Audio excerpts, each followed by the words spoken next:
butas. Dadagdag na natin ito.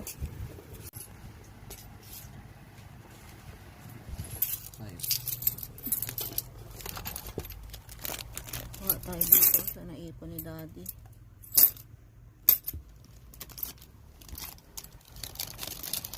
Kasi marami lang tayo anak pera.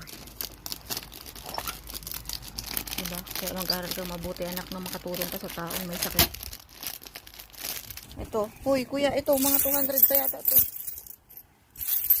Bilangin na ito lahat. Magkano na padala natin? Saktuhin natin siguro 1,000. Kung aabot ito. Hindi aabot. Sige na, kahit hindi aabot, malaking tulong na ito. Anak, dali na.